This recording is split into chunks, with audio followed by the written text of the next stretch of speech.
पुराने ज़माने की बात है। मुल्क बिलकांड में एक बादशाह हुकूमत करता था जिसके 3 बेटे थे। 2 बेटे तो पहली मलका के वतन से पैदा हुए थे। एक बेटा जो उम्र में दूसरे दोनों भाई से छोटा था मौजूदा मलका से पैदा हुआ था। दोनों बेटों से बादशाह को बेहद प्यार करता था क्योंकि वह उन्हें अपनी पहली चहेती मलका की निशानी समझता था।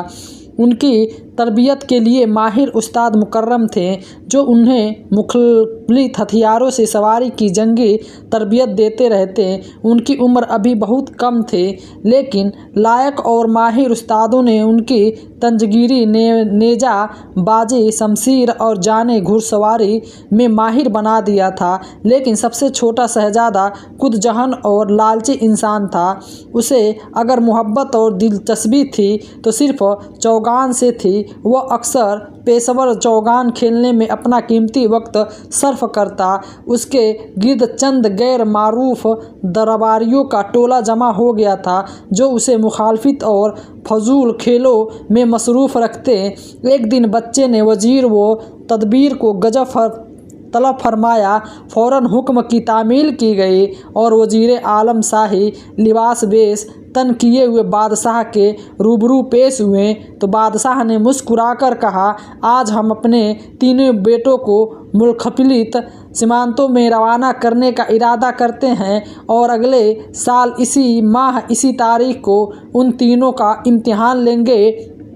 उनमें से जो भी अपने काबिलियत और के लिए दूसरे दौर के मुकाबले के ज़्यादा साबित करेगा वही हमारे बादी सल्तनत का वारिस करार दिया जाएगा। अब आप बताइए कि इनको क्या क्या काम सीखने की ताकीद की जाए। यह कहकर बादशाह जवाब सुनने की गरज से वजीर को तवज्जो के साथ देखने लगा और बादशाह हुजूर अपनी तो एक नाकसी राय है कि बड़े शहजादे को इल्म हासिल करने की ताकीद की जाए और छोटे बादशाह को दादे का पन्ने सिपा गद्दी में तलब होने का हुक्म दिया जाए क्योंकि सबसे भ्रष्ट दादा पन्ने सिपा घड़ी में पहले ही लासानी है और उसका मुकाबला करने की अब किसी को हिम्मत नहीं पड़ती। अब नंबर तीसरे यानी सबसे छोटे शहजादे का है। वो अपना ज़्यादा वक्त चौगान खेलने में सर्फ करता है। उसे न तो अपनी फ़िक्र है और न ही सल्तनत की। अलबत्ता उसके मुतल्लिब बड़े ही मुख्तार अंदाज में सोचना पड़ेगा।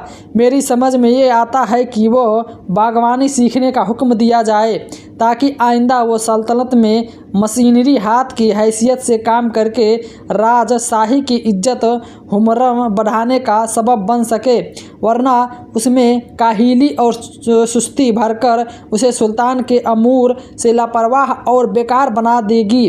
ठीक है, लेकिन तुम बिल्कुल दुरुस्त फरमाया, हम तुम्हारी कदर करते हैं। यह कहकर बाकियों ने ताली बजाई। फ़ौरन चारों दरबारों में जो दरबार नामुदार होकर फर्जी सलाम बजा दिया और हर अंदाज में झुककर शाही हुक्म सुनने का इंतज़ार करने लगा।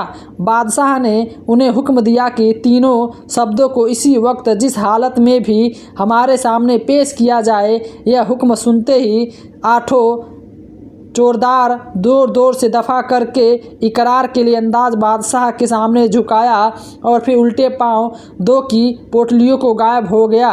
तीनों शहजादे शाही लिबास में मजबूत चौकीदारों के साथ बादशाह के सामने पेश हुए।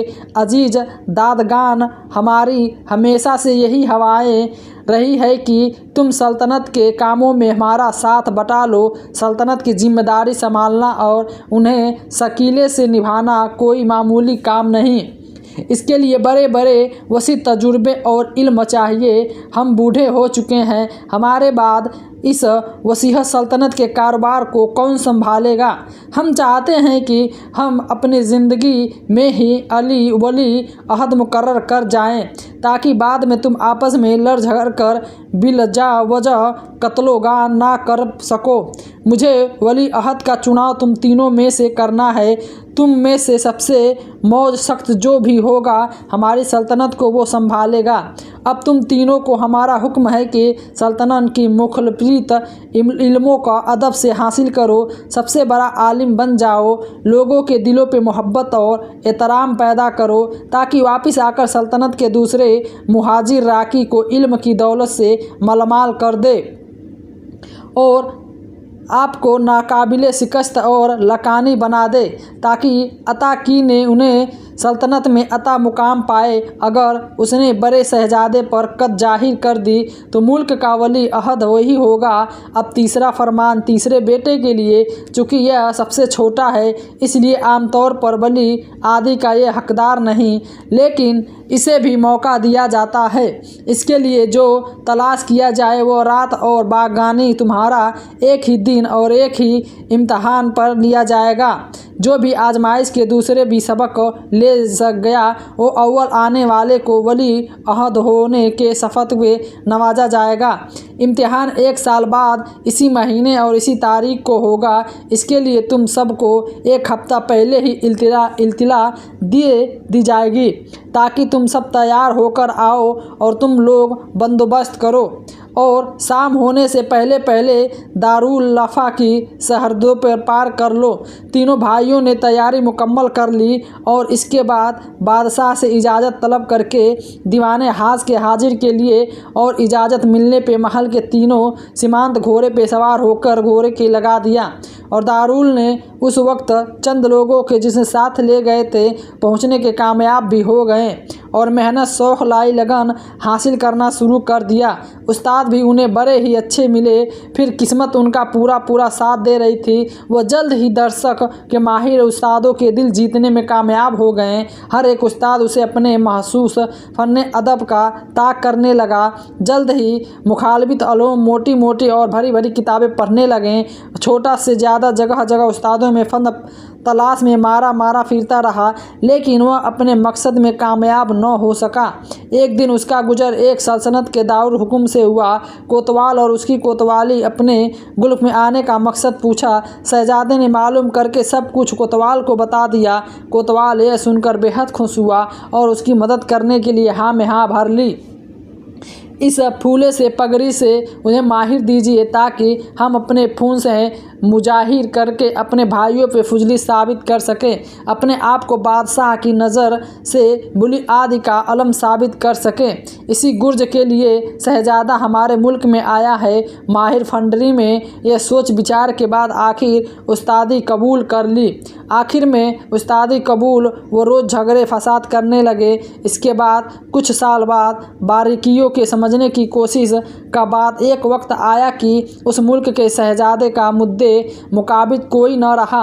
बड़े बड़े माहिर भी फन उसकी फुर्ती ज़बरदस्ती की ताल लाने से कतराते थे। आखिर एक दिन उस्ताद की तरफ से भी शहजादे की माहिरे की सिपा गुजरी करार हुई और वह दूसरा मुल्का औजाद था। वह नफ्स निकम्मा साबित हुआ। वह जिस रिवायत में पहुंचा वहां उसका मुकाम एक वहां के लोगों को पेशा ये तो खेती बाड़ी था या फिर भेड़ बकरियां पालकर उन्हें बेचकर गुजारा करना।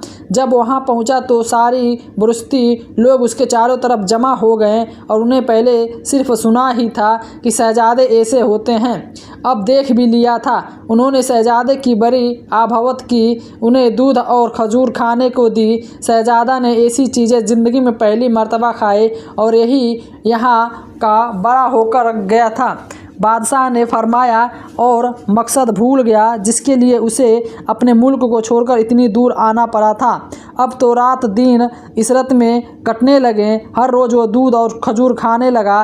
खुशी में आकर वह किसानों की मुट्ठी भरकर सोने के चमकते चमकते सिक्के दे दिए, जिन्हें हासिल करके किसान बहुत खुश होते, क्योंकि वह उन्हें बेचकर मंडियों में गल्ला खरीद लाते। चंद ही दिनों में इलाका बढ़कर किसानों के गल्ले से अपने गर्व दुगुना हो गया और वह वहाँ का बादशाह बनने का लायक हो गया। वह दोपहर तक अपने घोड़े को दोहराता रहा और आज उसके पास खाने के लिए भी कुछ न था। अचानक वो रास्ता भटक गया। उसने घोड़े का इधर उधर घुमाया और ताकि उसे रास्ता मिल जाए। उसने में दूर से एक बड़ा नज़र आया और उसी की खुशी की इंतहा न रही। बूढ़ा उन्हें देखकर रास्ते में ही बैठ गया था। उसके करीब पहुंचा। बुजुर्ग इंसान, अपना रास्ता भूल गया हूँ, मुझे मंजिल पर पहुंचने की तरकीब बता दें।